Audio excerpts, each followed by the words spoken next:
Hello, am I audible?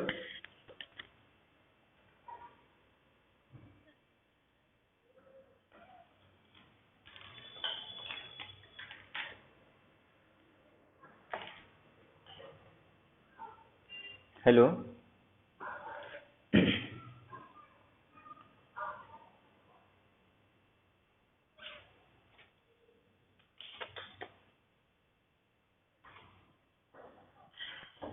am I audible to everyone?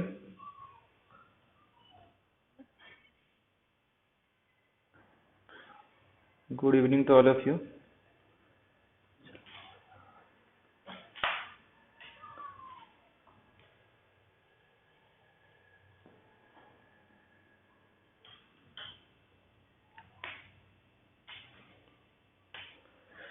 तो real analysis का अपना जो नेक्स्ट टॉपिक है that is point set topology.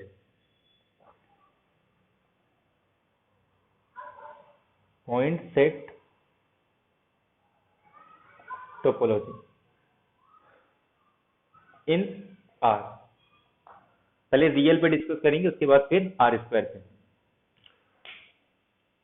तो इसमें जो सबसे इंपॉर्टेंट है ना वो लिमिट है, मतलब जो मेन अपना फोकस रहना चाहिए ना, काउंटेबिलिटी और पॉइंट सेट टोपोलॉजी मिला के 3 to 4 क्वेश्चन आता है। दोनों टॉपिक मिला देंगे ना, काउंटेबिलिटी और ये, तो 3 to 4 क्वेश्चन हर साल आते हैं। ठीक है,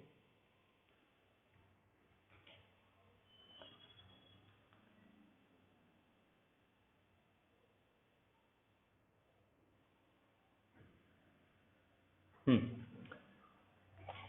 तो पहले हम लोग सबसे फर्स्ट लेक्चर में क्या स्टार्ट किए थे? सबसे पहले सेट से स्टार्ट किए थे। उसके बाद जो अपना इंपॉर्टेंट टॉपिक था दैट इज काउंटेबिलिटी, ये हम लोग डिस्कस किए। जब हम लोग ग्रुप थ्योरी स्टार्ट किए तो सेट में हम लोग फंक्शन तक जाते हैं, बट उसके पहले एक रिलेशन डिस्कस करते हैं। ठीक है, तो रिलेशन की प्रॉपर्टी को हम लोग कहाँ डिस्कस किए? ग्रुप थ्योरी में। इसके अलावा अपना कॉम्प्लेक्स चल रहा है, तो कॉम्प्लेक्स में जो डायरेक्ट रिजल्ट बेस पे है वो सब हम लोग क्वेश्चन के थ्रू करेंगे। बाकी जो हम लोग रियल एनालिसिस का जब डिफरेंशिएबिलिटी कॉन्टिन्यूटी वगैरह डिस्कस करेंगे, तो उसी के साथ में जो कॉम्प्लेक्स का डेफिनेशन है, डिफरेंशिएबिलिटी कॉन्टिन्यूटी, वो कॉम्प्लेक्स में भी साथ में डिस्कस कर लेंगे। जस्ट उसमें क्या होता है, रियल और इमेजिनरी पार्ट को अलग करते हैं और फिर वहां से सारे डेफिनेशन आ जाते हैं। ठीक है, तो वो सेट में नहीं डिस्कस हुआ था, तो यहाँ पे हम लोग कॉम्प्लेक्स के भी अंदर ये सब बाय डेफिनेशन करेंगे। वैसे तो हम लोग सीआर इक्वेशन यूज करते हैं और उससे क्वेश्चन भी बन जाता है, बट हम लोग डेफिनेशन को कंपेयर करेंगे रियल और कॉम्प्लेक्स के।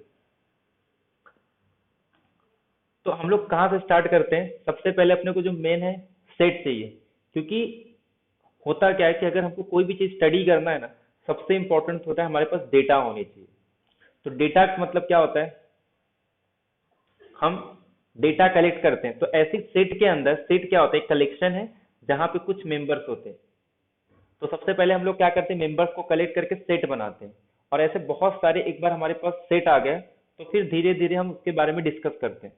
तो सबसे पहले हमने क्या किया, सेट को डेवलप करना स्टार्ट किया, या फिर डेवलपमेंट ऑफ नंबर्स बोल सकते हैं।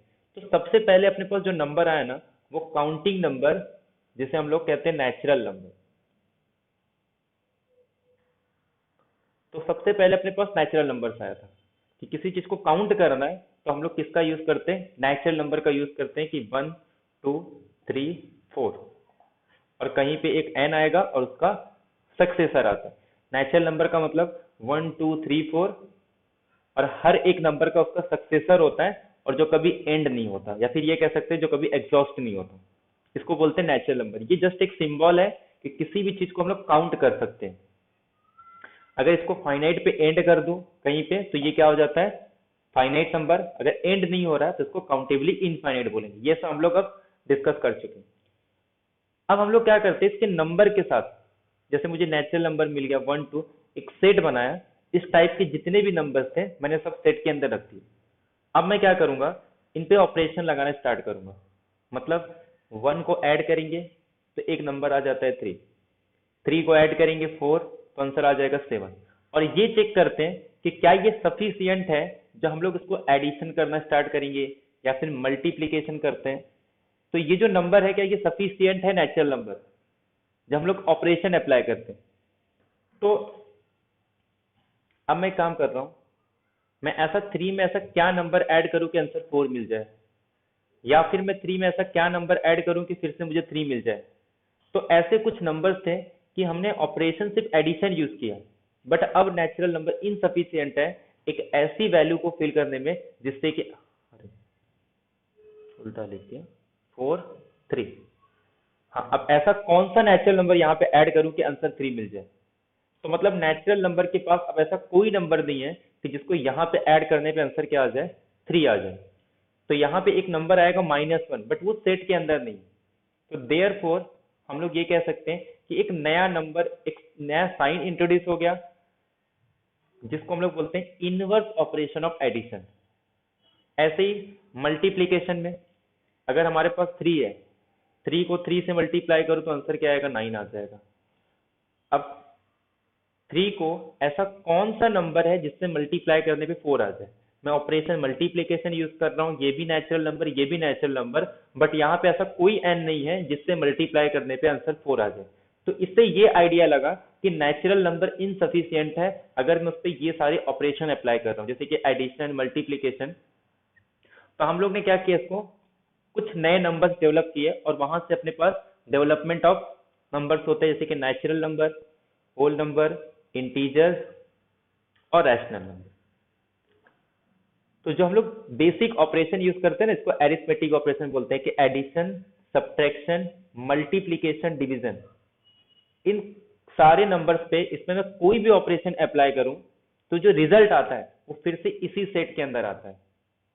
अगर मैं सिर्फ यही 4 ऑपरेशन यूज करूं, ये मेरे पास सेट है, ये टोटल 4 ऑपरेशन है, अगर मैं इसका यूज करता हूं तो मुझे रैशनल नंबर इनफ है इन सारे ऑपरेशन को अप्लाई करने पे।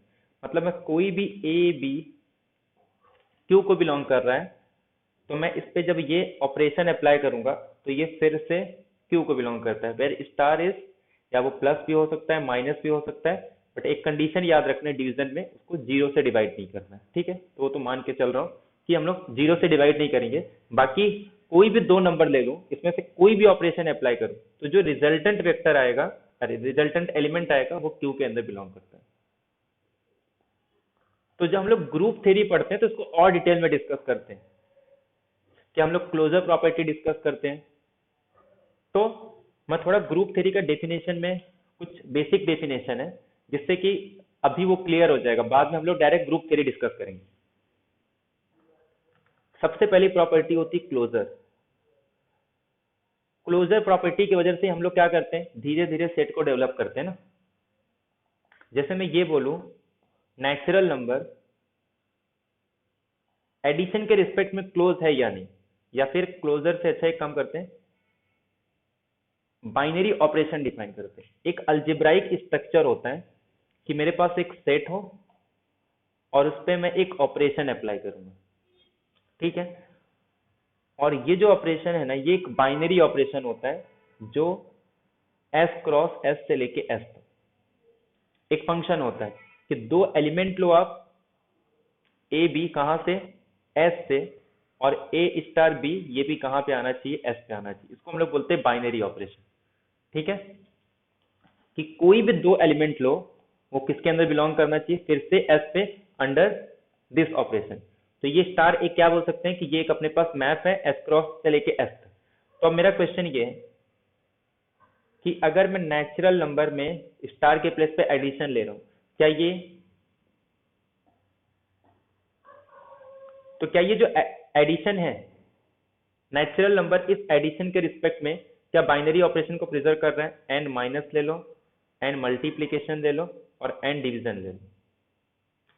क्या ये जो ऑपरेशन यूज कर रहा है इसमें से कौन सा बाइनरी ऑपरेशन है 1 2 3 4 में से।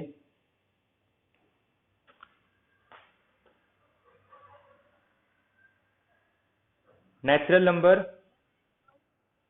1 एंड 3, क्यों, क्योंकि मैं कोई भी 2 नेचुरल नंबर ले लूं, ए प्लस बी किसको बिलोंग करता है, नेचुरल नंबर को। ए बी कोई भी नेचुरल नंबर ले लूं, ए इंटू बी किसको बिलोंग करता है, नेचुरल नंबर को। बट डिफरेंस मे और may not be belongs to natural number. जैसे मैं 2 ले लूं और 3 ले लूं, ये बिलोंग कर रहा है नेचुरल नंबर को, but 2 minus 3 is equal to minus doesn't belongs to natural number. मतलब दो एलिमेंट्स में एस से ले रहा हूँ, बट जो उसका इमेज आ रहा है, मतलब जो उसमें मैं ये ऑपरेशन अप्लाई कर रहा हूँ, तो वो एस के अंदर बिलोंग नहीं कर रहा है, तो ये भी बाइनरी ऑपरेशन नहीं है। ऐसे ये भी 2/3, ये भी बाइनरी ऑपरेशन है, तो ये भी आ गया। तो मतलब 1 3 जो है, ये जब हम लोग ऑपरेशन यूज कर रहे हैं, ये कैसा है, बाइनरी ऑपरेशन। तो सबसे पहले ग्रुप में हम लोग ये चेक करते हैं, तो इसी को एक प्रॉपर्टी में इंक्लूड कर देते हैं, जिसको बोलते हैं क्लोजर प्रॉपर्टी। और ये जो स्ट्रक्चर दिख रहा है, इसको बोलते हैं अल्जेब्राइक स्ट्रक्चर। इसको क्या बोलते हैं, अल्जेब्राइक स्ट्रक्चर। तो सबसे पहले हम लोग क्या करते हैं, इसको चेक करते हैं बाइनरी ऑपरेशन या फिर क्लोज अंडर द ऑपरेशन। कैसे बोलते हैं कि जो एस है इस ऑपरेशन के अंडर में क्लोज है, या फिर ये जो स्टार यूज करिए ये बाइनरी ऑपरेशन है।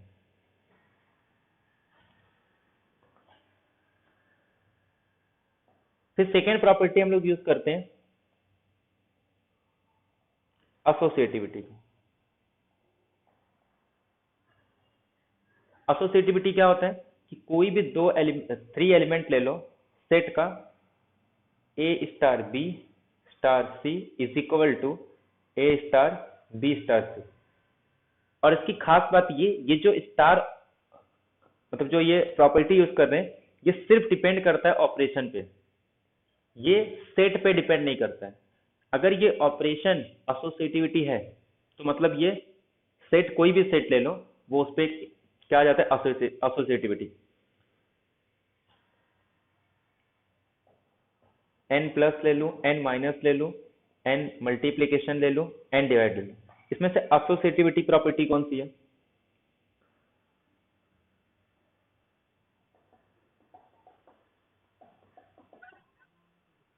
1 and 3rd।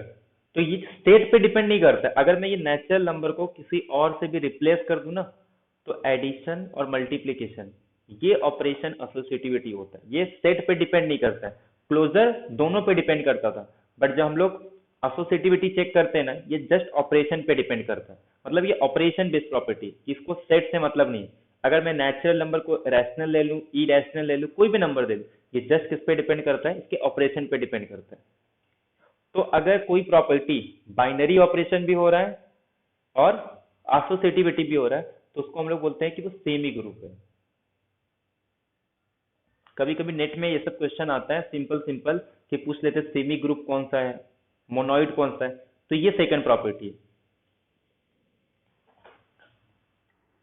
फिर उसके बाद थर्ड अपने पास प्रॉपर्टी क्या आता है, नेचुरल नंबर को के पास आइडेंटिटी नहीं, ये अपने को पता है। तो जो थर्ड प्रॉपर्टी हम लोग क्या यूज करते हैं, कि अपने को ए एलिमेंट चाहिए। तो ऐसा कौन सा ऑपरेशन है कि जिसको अप्लाई करने पे फिर से ए मिल जाए। तो यहाँ पे जो बी आता है ना, इसको हम लोग बोलते हैं आइडेंटिटी, कि ए स्टार करने पे सेम अगर वही एलिमेंट आ जाता है, तो ये जो भी एलिमेंट इस पे ऑपरेट कर रहे हैं, इसको हम लोग बोलते हैं आइडेंटिटी एलिमेंट।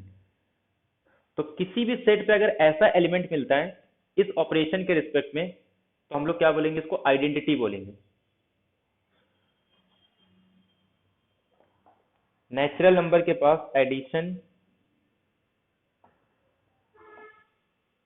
हाँ ये तो चेक ही मत करो, इसको छोड़ दो। अब अपने पास जो बचा है वही चेक करना है।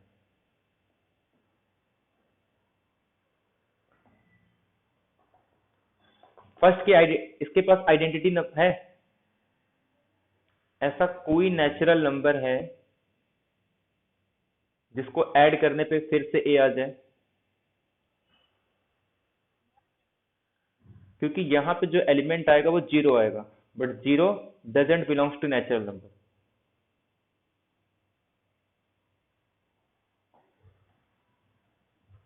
मल्टीप्लीकेशन के रिस्पेक्ट में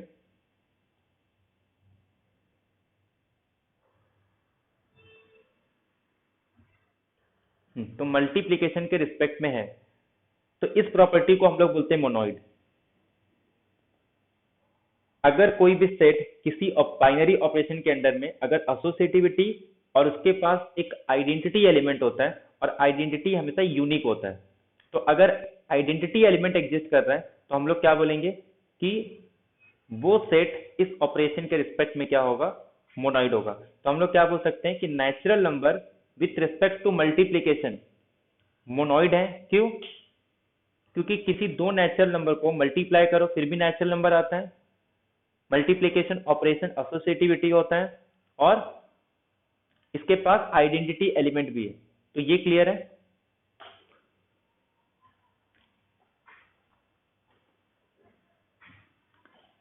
और उसके बाद फिर ग्रुप किसको बोलते हैं? For every a belongs to S there exist b belongs to S such that a star b is equal to identity.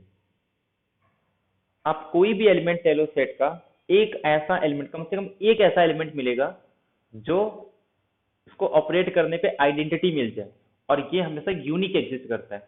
हर एक एलिमेंट के लिए उसके पास एक यूनिक इनवर्स होगा such that a star b is equal to identity. तो अब natural number को अगर मैं एडिशन के रेस्पेक्ट में लूं और इसको मल्टीप्लीकेशन, तो दोनों में से कौन सा ग्रुप है? ये तो चेक ही नहीं करना है। ये चेक क्यों नहीं करेंगे? क्योंकि इसके पास आइडेंटिटी ही नहीं है। तो जब आइडेंटिटी ही नहीं है तो इसको तो चेक ही नहीं करना है। तो अब बचा क्या अपने पास? सिर्फ, हाँ, तो ये ग्रुप है।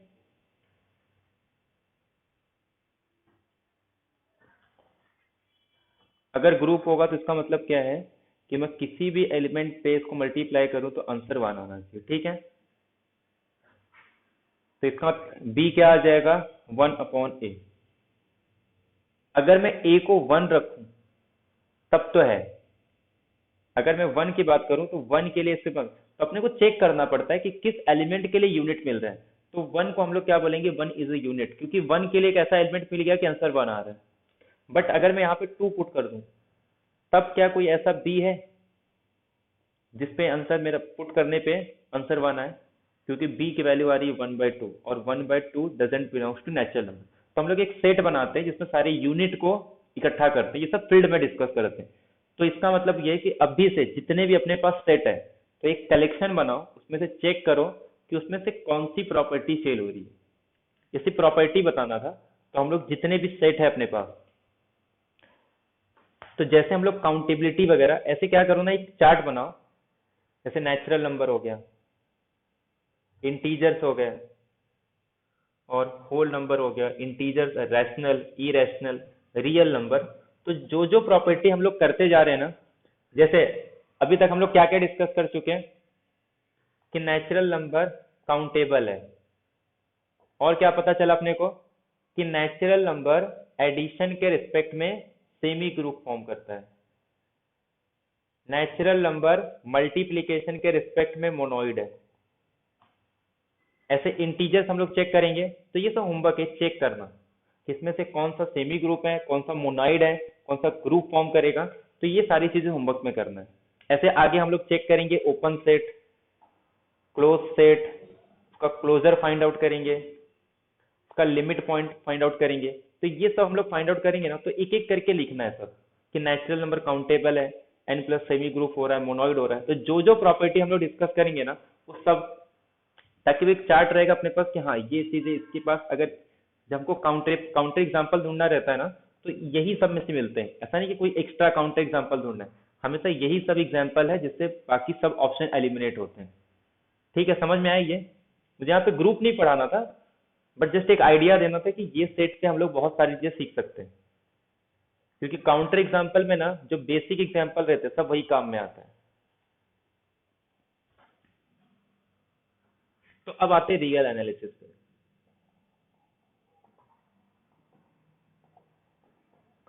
तो कहने का मतलब ये है कि जब हम हमारे पास सिर्फ रैशनल हो ना, तो जितने बेसिक ऑपरेशन है वो बेसिक ऑपरेशन से रैशनल नंबर सफिशियंट है। क्योंकि आगे हम लोग प्रूव कर सकते हैं ग्रुप थ्योरी में कि जो रैशनल नंबर है, रियल नंबर है और कॉम्प्लेक्स नंबर है, ये सब फील्ड फॉर्म करते हैं। अगर फील्ड फॉर्म कर रहे हैं तो अंडर एडिशन के रिस्पेक्ट में, अंडर मल्टीप्लीकेशन के रिस्पेक्ट में ये ग्रुप होता है। तो ग्रुप है, उसके पास इनवर्स एग्जिस्ट करेंगे, उसके पास आइडेंटिटी होगा, मतलब सारे बेसिक ऑपरेशन वहां पे यूज होते हैं। बट प्रॉब्लम कब होता है? जैसे एक कोई वेरिएबल है ठीक है, ये किसी फिक्स वैल्यू की तरफ अप्रोच कर रहा है, मतलब किसी एक फिक्स वैल्यू की तरफ जा रहा है। अब इसी पे एक नया दूसरा वेरिएबल है जिस पे डिपेंड कर रहा है, ये इंडिपेंडेंटली वेरी हो रहा है, और एक डिपेंडेंट वेरिएबल इस पे डिपेंड कर रहा है। ये सपोज एक्स है और ये वाई। अब ये जो एक्स है ना, ये किसी ए के पास जा रहा है और ये इस पे डिपेंड कर रहा है, तो ये भी किसी फिक्स वैल्यू के पास जाएगा ना। तो कहने का मतलब ये है कि अगर कोई एक वेरिएबल किसी एक वैल्यू के बहुत करीब जा रहा है या बहुत पास, मतलब जो क्लोजनेस प्रॉपर्टी होती है, इसके रिस्पेक्ट में जो एक नया दूसरा वेरिएबल है जिस पे डिपेंड कर रहा है, तो वो भी किसी एक वैल्यू की तरफ क्या अप्रोच करेगा। तो पूरे रियल एनालिसिस में हम लोग यही करते हैं, एक वेरिएबल ए के पास जा रहा है तो दूसरा वेरिएबल बी के रिस्पेक्ट में जा रहा है। टेंडेंसी पूरे रियल एनालिसिस में यही करते हैं, चाहे सीक्वेंस डिस्कस करो, continuity, differentiability, Riemann integration, uniform continuity, पूरे पूरे रियल एनालिसिस में, यहाँ तक कि R/N में भी, कॉम्प्लेक्स में भी सिर्फ यही डिस्कस करते हैं। X approaches to a, y tends to b, यही सब करते हैं हम लोग।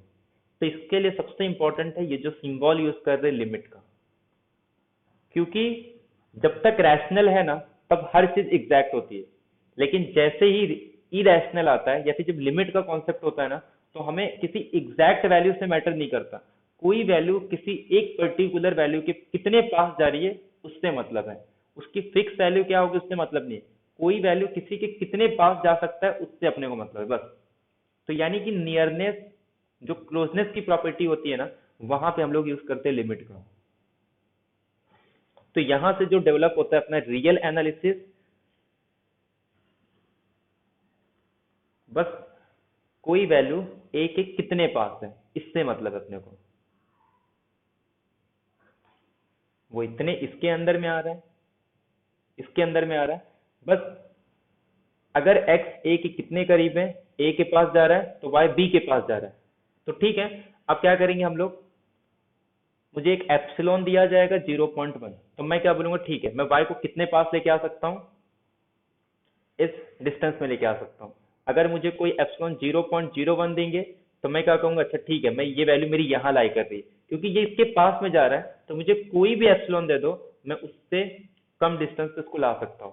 तभी मैं कह सकता हूँ कि एक्स ए को अप्रोच कर रहा है। इसका मतलब क्या है कि कितना भी छोटा नेबरहुड दे दो, एक्स किसके पास चले जाएगा, इसके बीच में आएगा, मतलब एक्स टेंस टू ए। तो हमको नियरनेस से मतलब है, ये मैटर नहीं करता कि वो किसके इक्वल है, बट वो फिक्स वैल्यू के चाहे जितना हम लोग उसके पास लेके आ सकते हैं, उसको टेंड कर रहा है। तो ये कॉन्सेप्ट हम लोग पूरे रियल एनालिसिस में यही सब पढ़ते हैं हम लोग। कॉन्टिन्यूटी में क्या डिस्कस करते हैं हम लोग बोलते हैं कि f is said to be continuous at x is equal to a if for every epsilon is greater than 0 there exists a delta is greater than 0 such that x minus a is less than 0 implies f of x minus f of a is less than epsilon। यही बोलते हैं हम लोग कि हमको आप कोई भी डिस्टेंस दे दो, जब भी x a के पास जाएगा, जब भी x a के पास जाएगा तो f of x f of a के पास जाएगा। कितने पास जाएगा, जितने आप एप्सिलॉन दोगे उतने में उसको पास में लेके आ सकता हूँ। मुझे एक डेल्टा मिल जाएगी, हमेशा मैं एक डेल्टा ढूंढ के लेके आऊंगा कि जितना चाहो मैं f of x को f of a के पास लेके आ सकता हूँ। आप मुझे 0.2 दोगे तो मैं एक ऐसा डेल्टा ढूंढूंगा, सपोज 0.1, कि जब भी ये वैल्यू इसके पास में आ जाएगी, x a के इतने करीब आ जाएगा, तो ये f of x f of a के इतने करीब आ जाएगा। मुझे ये f of x f of a के इक्वल होगा इससे मतलब नहीं है, जस्ट मैं f of a के चाहे जितने पास ला सकता हूँ। कितने पास, जितने आप मुझे एप्सिलॉन दोगे। तो ये सब यूज करते हैं। सीक्वेंस में हम लोग क्या करते हैं कि xn किसी एक लिमिट को अप्रोच कर रहा है, कि ये इसके पास जा रहा है, मतलब इसकी जो लिमिटिंग वैल्यू है वो है ये। तो इसका मतलब क्या होता है, आप मुझे कोई भी डिस्टेंस दो, मैं एक स्टेज ढूंढ के लाऊंगा नेचुरल नंबर का, कि सच दैट xn और l के बीच का डिस्टेंस इस एप्सिलॉन से हो जाएगा for every n is greater than n0। इसका मतलब क्या है कि कितने पास लाना है। किसी ने बोला ठीक है 0.1 के पास लेके आओ, तो मैं क्या करूंगा, उसको एक टर्म दे दूंगा, एक ऐसा टर्म ढूंढ के लेके आऊंगा कि जिसके बाद सीक्वेंस की हर पॉइंट का जो डिस्टेंस है, ये मेरे पास एल है, मैं एक L minus one L plus one का एक नेबरहुड ड्रॉ करूंगा और एक स्टेज ऐसा ढूंढ के लेके आऊंगा कि जिस स्टेज के बाद सीक्वेंस का हर टर्म इस नेबरहुड के अंदर आ जाएगा। अब और छोटा दोगे तो मैं सीक्वेंस के और लार्ज टर्म दे दूंगा। पहले मैं 100 टर्म दे रहा हूँ, जितना मुझे एप्सिलॉन छोटा दोगे मैं उतने टर्म्स बढ़ाते जाऊंगा। मेरे पास हमेशा एक टर्म्स मिल जाएंगे कि मैं उस टर्म के बाद की जितनी भी वैल्यू होगी वो सब एप्सिलॉन नेबरहुड के अंदर आ जाएगा। कब? जब मेरा एक्सटेन एल के पास अप्रोच कर रहा है। हाँ, अगर ये अप्रोच नहीं कर रहा है तो मुझे हो सकता है एप्सिलॉन के लिए, किसी एक एप्सिलॉन के लिए ऐसा स्टेज ना मिले, लेकिन अगर ये इसको अप्रोच कर रहा है, अब कितना भी छोटा एप्सिलॉन दो, मैं हमेशा उतना लार्ज एन ढूंढ के लेके आऊंगा कि उस स्टेज के बाद सीक्वेंस के जितने भी टर्म है इसके अंदर आ जाएंगे। तो कॉन्टिन्यूटी हो गया, लिमिट में भी यही है, वहां पे एफ ऑफ ए लेते हैं कॉन्टिन्यूटी में, लिमिट में एल ले लेते हैं। डिफरेंशियबिलिटी में क्या करते हैं कि जब भी x minus A is less then delta, तो जो उसकी एवरेज वैल्यू है F of x minus F of a upon x minus A is less than epsilon. अब कितना भी एप्सिलॉन दे दो, जब भी x माइनस ए एक्स ए के पास जाएगा तो उसकी एवरेज वैल्यू उस एप्सिलॉन से छोटी हो जाएगी। ये एफ डैश ऐसा, तो ये वैल्यू किसके पास जाएगी? एफ डैश ए के पास जाएगी। तो मतलब कहने का मतलब ये है कि पूरे सीक्वेंस में चाहे कॉन्टिन्यूटी हो, डिफरेंशियबिलिटी, हम लोग क्या यूज करते हैं? Tends to. रीमान इंटीग्रेशन का डेफिनेशन क्या है? UPF minus LPF is less than epsilon. आप मुझे कोई भी एप्सिलॉन दो, मैं एक पार्टीशन ढूंढ के लेके आऊंगा सच दैट कि UPF minus LPF is less then होगा, या फिर मैं एक ऐसा, अब कितना भी एप्सिलॉन दे दो, मैं एक ऐसा पार्टीशन जिसका नॉर्म लेस देन डेल्टा है और सच दैट ये कंडीशन। तो मतलब हम लोग क्या कर सकते हैं कि वैल्यू को हम लोग अप्रोच कर रहे हैं, हमको मतलब नहीं कि वो कितनी उसकी वैल्यू आ रही है, हमको ये मतलब है कि हम लोग कितने पास लेके जा सकते हैं। तो ये लिमिट का मतलब है। लिमिट कभी भी एग्जैक्ट नहीं होता, बट हाँ, अब जितना चाहो उतना मैं उसके एरर को कम कर सकता हूँ। तो फिजिक्स में जब लोग प्रैक्टिकल हर चीज करते हैं ना, उसमें एरर मैटर करता है कि कितने कम से कम हम लोग एरर निकाल सकते हैं। तो ये जो एप्सिलॉन वगैरह यूज करेंगे, एरर होता है कि जितना आप एप्सिलॉन दोगे, जितना छोटा एप्सिलॉन दोगे उतना कम एरर रहेगा। तो ये क्लियर हो रहा है? मतलब पूरे रियल एनालिसिस को समझने के लिए सबसे इंपॉर्टेंट होता है लिमिट। लिमिट पे कमांड होना बहुत जरूरी है। एक बार लिमिट पे कमांड हो गया ना, फिर रियल एनालिसिस अच्छा लगता है। लिमिट में भी दो कॉन्सेप्ट होते हैं, एक लिमिट पॉइंट होता है, दोनों अलग अलग चीजें, और एक सिर्फ लिमिट होता है, दोनों में डिफरेंस है। लिमिट हमेशा यूनिक होता है, लिमिट पॉइंट यूनिक नहीं होता। ठीक है, तो पहले हम लोग लिमिट पॉइंट डिस्कस करेंगे, लिमिट का कॉन्सेप्ट हम लोग सीक्वेंस में डिस्कस करेंगे। सीक्वेंस के पहले जस्ट लिमिट पॉइंट होगा, जब हम लोग सीक्वेंस में आएंगे तब हम लोग लिमिट डिस्कस करेंगे। बट लिमिट के पहले अपने को बहुत सारे टर्म समझने होते हैं, जैसे कि ओपन सेट क्या होता है, क्लोज सेट क्या होता है, इंटीरियर सेट, क्लोजर। उसके बाद लेकिन जो सबसे इंपॉर्टेंट है वो लिमिट है। तो समझ में आ रहा है हम लोग क्या करना है? तो सबसे मेन जो है ना इसमें लिमिट। एक बार लिमिट आ गया तो हम लोग कैलकुलस को डिस्कस करते हैं। कैलकुलस में एक होता है डिफरेंशियल कैलकुलस और एक होता है इंटीग्रल कैलकुलस। इसमें भी यही चीज करते हैं कि अगर एक कोई लाइन दिया है तो हम लोग इसका सिंपल स्लोप निकाल सकते हैं। क्यों? क्योंकि इसके लाइन पे हर पॉइंट पे इसका स्लोप सेम होता है। इस पॉइंट पे जो स्लोप है वही इस पॉइंट पे स्लोप होगा। तो हम सीधे सीधे क्या करते हैं, इसमें कोई दिक्कत नहीं आती, delta upon Y delta upon X, तो delta Y upon delta X, ये एक लाइन का स्लोप होता है। प्रॉब्लम कब होता है? जब एक कर्व आती है, क्योंकि इसके हर एक पॉइंट पे इसका जो रेट ऑफ चेंज रहता है वो चेंज हो जाता है। इस पॉइंट पे कुछ और स्लोप है तो इसके नेक्स्ट पॉइंट पे कुछ और स्लोप है, इसके नेक्स्ट पॉइंट पे कुछ और स्लोप है।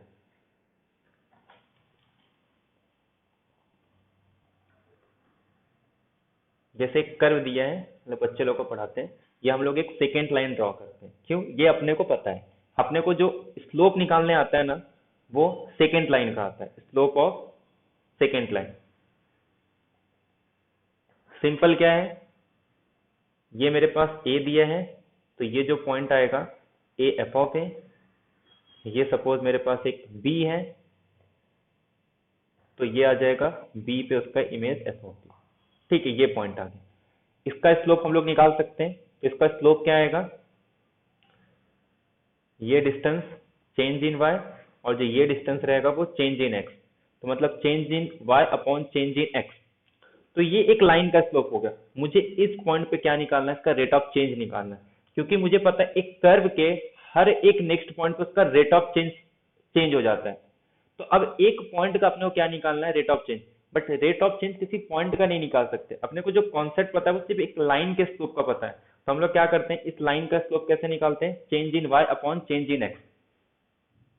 अब इस change in y change in x को अगर मैं यूज करूं, तो चेंज इन y क्या है, यहाँ पे ये चेंज कितना होगा, ये पॉइंट अपने पास एफ ऑफ ए है, और ये कितना आएगा इसका एफ ऑफ बी, और ये एफ ऑफ ए, तो F of B minus F of A, और चेंज इन एक्स कितना होगा, बी माइनस ए। तो ये अपने पास स्लोप होगा। अब हम लोग क्या करते हैं, मुझे इस लाइन का स्लोप नहीं चाहिए, मुझे इस पॉइंट पे स्लोप चाहिए। तो मैं क्या करूंगा, धीरे धीरे इसको कम करूंगा, ये जो डिस्टेंस है इसको धीरे धीरे कम करते हैं। अच्छा, कितना कम करेंगे, कुछ इस तरीके से कम करेंगे कि ये सिर्फ एक पॉइंट से पास हो। मतलब एक ऐसा कर्व है, तो ये सिर्फ एक, जिस पॉइंट पे चेक करना है, एक ऐसा लाइन जो सिर्फ एक पॉइंट से पास हो, और उसको हम लोग बोलते हैं एक टेंजेंट लाइन। ठीक है, अब टेंजेंट लाइन, बट प्रॉब्लम ये हो गया कि ये 2 पॉइंट से पास हो रहा है, 2 पॉइंट से पास हो रहा है, 2 पॉइंट से पास हो रहा है, 2 पॉइंट से पास हो रहा है। तो कहने का मतलब ये है कि हम लोग जब लाइन निकालते हैं ना, लाइन हमेशा क्या होना चाहिए, 2 पॉइंट से पास होना चाहिए। बट टेंजेंट कितने पॉइंट से पास हो रहा है, सिर्फ एक पॉइंट से पास हो रहा है। हम लोग कोई टेंजेंट लाइन की बात नहीं कर रहे, ये 2 पॉइंट है, ये 2 पॉइंट ऐसे। तो जो अगर एक पॉइंट से पास हो रहा है, तो प्रॉब्लम क्या हो जाएगा, एक पॉइंट हम लोग लाइन डिफाइन नहीं कर सकते, सेकेंड लाइन। तो इसलिए हम लोग क्या यूज करते हैं, एक लिमिट आ जाता है जो ये कहता है आप बी के ना, बी को ए के पास लेके चले जाओ, ये जो बी है ना उसको ए के पास लेके चले जाओ। फिर क्वेश्चन आता है कि अगर ये ए के पास चले गया तो वो सिर्फ एक पॉइंट से पास होगा, और एक पॉइंट से अगर पास हो गया तो बी माइनस ए 0 आ जाएगा। तो लिमिट क्या कहता है कि बी ए के इक्वल नहीं है, बट ई ए के इतने पास है कि जितना आप चाहो मैं उतना बी को ए के पास लेके जा सकता हूँ। बी ए को इतना अप्रोच कर रहा है कि इसके बीच में कोई दूसरी वैल्यू नहीं है, बी और ए के बीच में कोई दूसरी वैल्यू नहीं है, बट फिर भी बी और ए इक्वल नहीं है। जैसे ये बोर्ड में अगर देखा जाए तो बहुत सारे ऐसे पॉइंट हैं अपने को दिख नहीं रहे, बट ये दो अलग, एक एक मतलब ये दो अलग मटेरियल होगा, ये अलग, दोनों को मिला के बनाया गया, बट हम लोग इसको डिफ्रेंशिएट नहीं कर सकते। क्यों, क्योंकि ये इसका लिमिट है। जैसे ये एक इसको अप्रोच कर रहा है, ये एक इसको अप्रोच कर रहा है, बट हम लोग इसको अलग नहीं कर सकते। बट फिर भी ये दोनों चीजें अलग है, ये एक अलग चीज है, ये, बट इसके बीच में कुछ नहीं आ रहा है ना, तो मतलब ये इसका लिमिट है। तो यही कॉन्सेप्ट हम लोग यूज करते हैं कि बी ए को अप्रोच कर रहा है, मतलब बी ए के पास है, कितने पास है पता नहीं, बट बी ए के इतने पास है इसके बीच में कोई दूसरी वैल्यू नहीं आ सकती। बट हाँ, अगर मैं एक लाइन ड्रॉ करूंगा ना तो मुझे लगेगा कि ये सिंगल लाइन से पास हो रहा है। तो यहाँ पे लिमिट से दोनों काम हो जाता है, क्या कि बी और ए इक्वल नहीं है, तो इसका मतलब 2 पॉइंट मिल गए जिससे हम लोग स्लोप डिफाइन कर सकते हैं, और किसी एक पॉइंट का डेरिवेटिव निकालना है तो टेंजेंट उसी का काम करता है। तो हम लोग डेरिवेटिव को ये भी बोलते हैं, अगर कभी इसका डेफिनेशन देखोगे तो ये लिखा रहता है F dash A slope of tangent line passing through curve y is equal to f of x at x is equal to a। ये डेफिनेशन है कि एक कर्व गिवन था अपने पास y is equal to f of x, इसके इस point पे एक टेंजेंट ड्रॉ करेंगे और इस टेंजेंट लाइन के स्लोप को हम लोग बोलते हैं डेरिवेटिव। तो ये डेफिनेशन है, प्रॉपर डेफिनेशन है किसका, कि f डैश a फंक्शन के a, मतलब एक फंक्शन गिवन है y is equal to f of x, a point पे इसका डेरिवेटिव क्या होगा, तो वहां से उस पॉइंट से एक टेंजेंट लाइन ड्रॉ करो और उसका जो भी स्लोप आएगा उसी को हम लोग बोलते हैं f डैश a। और अगर इसका डेफिनेशन देखेंगे तो limit x tending to a f of x minus F of a upon x minus, कि x को किसके पास लेके जाना है, ये कोई भी जनरल पॉइंट है, जिस पॉइंट पे चेक करना है, तो x को अप्रोच करो a पे, तो एफ ऑफ एक्स माइनस ए, ये एवरेज वैल्यू की लिमिटिंग वैल्यू, इसी को अगर मैं ओपन करूंगा तो वो एप्सिलॉन डेल्टा का डेफिनेशन यूज होता है। मतलब अगर इसको मैं ये साइड लेके आऊं तो एफ डैश ए, और अगर सीक्वेंस में आ जाओ इसका मतलब क्या होता है कि इसको मैं for every epsilon less than delta उस टर्म्स में लिख सकता हूँ। तो मतलब सारी चीजें रिलेटेड है, जब हमको प्रूव करना होता है तो हम लोग एप्सिलॉन डेल्टा का यूज करते हैं, ये सब कैलकुलस में यूज करते हैं, लेकिन जब रियल एनालिसिस में ये नहीं यूज होता। इसी चीज को रियल एनालिसिस में कैसे करेंगे, आप मुझे कोई भी एप्सिलॉन दो, मैं उसको इसके पास में लेके आ सकता हूँ, कब, जब x अप्रोच करेगा a को, बट इसका मतलब ऐसे नहीं लिखेंगे हम लोग, रियल में इसको ऐसे लिखेंगे कि x माइनस a के बीच का डिस्टेंस डेल्टा से कम है, तो इस पूरे लिमिट की वैल्यू, मतलब जो ये मॉडुलस की वैल्यू है वो एप्सिलॉन, मतलब इसके और इसके बीच का डिस्टेंस लेस देन एप्सिलॉन। तो रियल एनालिसिस में हम लोग ये लिमिट वाला concept in terms of delta epsilon neighbourhood में करते हैं, बट इसके लिए अपने को पता होना चाहिए कि होता क्या है, लिमिट क्या होती है, एप्सिलॉन का कब यूज करते हैं, सुप्रीमम इन्फीमम सब आपस में इंटर रिलेटेड है। ठीक है, तो हम लोग नेक्स्ट लेक्चर में एक एक करके डेफिनेशन यूज करते हैं। पहले स्टार्ट करेंगे सुप्रीमम इन्फीमम से, मतलब bounded set unbounded set supremum infimum, उसके बाद नेक्स्ट लेक्चर से हम लोग जो प्रॉपर डेफिनेशन है ओपन सेट क्लोज सेट सब वो करेंगे। तो पहले आज हम लोग और डिस्कस करेंगे, एक तो bounded set, unbounded, supremum infimum, और सबसे इंपॉर्टेंट कंप्लीटनेस प्रॉपर्टी, क्योंकि रियल इसी की वजह से आया है, जो रियल का डेवलपमेंट हुआ है वो कंप्लीटनेस प्रॉपर्टी की वजह से हुआ है। यहां तक क्लियर सबको? जस्ट हम लोग आइडिया ले रहे कि रियल एनालिसिस डिस्कस क्यों करते हैं हम लोग, आगे हम लोग इसका कैसे कैसे यूज करने वाले सब। हेलो,